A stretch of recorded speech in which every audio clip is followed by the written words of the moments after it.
কখনো মেয়েদের ফাঁদে পড়বেন না। এই বোকা ছেলে তোমাকে বলছে, মেয়ের সাথে গল্প করো না। দেখো তওবা করে উঠো, আস্তাগফিরুল্লাহ ওয়া আতুবু ইলাইহি।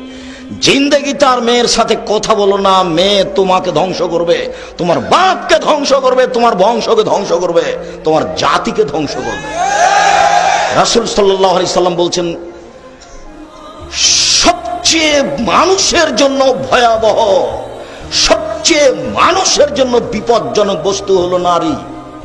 আমি মুহাম্মদ সাল্লাল্লাহু আলাইহি সাল্লাম ছেড়ে যায়নি কোনো বস্তু যেটা পুরুষের জন্য বিপজ্জনক হতে পারে নারীদের চেয়ে।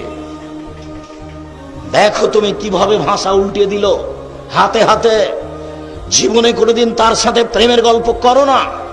তুমি ধ্বংস হবে, তোমার বাপ ধ্বংস হবে, তোমার বংশ ধ্বংস হবে, তোমার বিদ্যা ধ্বংস হবে, তোমার জাতি ধ্বংস হবে। তুমি হিসাব করে চলিও, তুমি চিনতে পারোনি।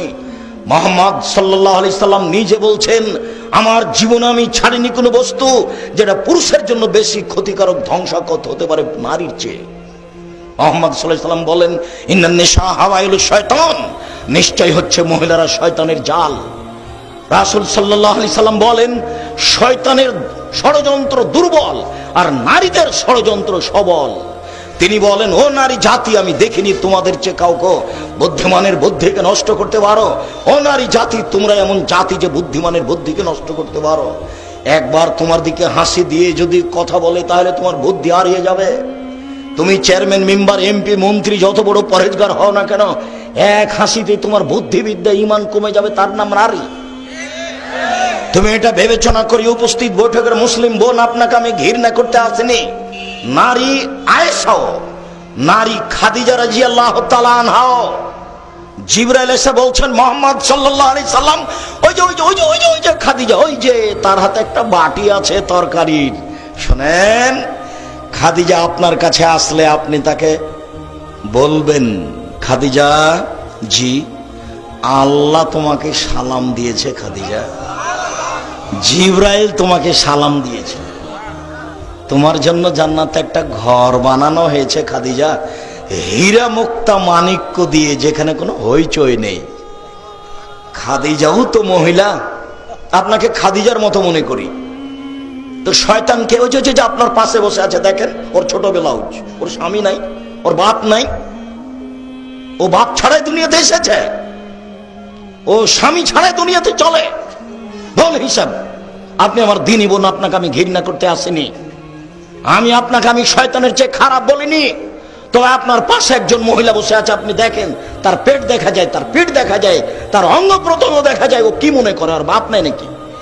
বাপ ছাড়ে দুনিয়াতে এসেছে। কাপুরুষ, ওটা তো আপনারই মেয়ে, জবাব আমি দেব। আপনি জান্নাত কিনে নিয়েন, জান্নাত পড়ে আছে।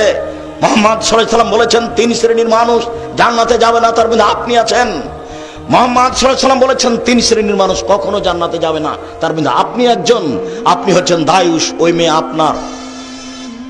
আপনি হচ্ছেন স্বামী, ওই বই আপনার। যার পেট দেখা যায়, যার পেট দেখা যায়, যার হাত দেখা যায়, যার মাথার চুল দেখা যায়, এখনো বসে আপনার মেয়ে প্যান্ট পরে এখন বসে আছে। কাপুরুষ, কি দেখাচ্ছেন আপনি? কষ্ট লাগে, ব্যথা লাগে? ব্যথা লাগে কেন? আপনাকে আমি মুসলমান মনে করছি, বলছি।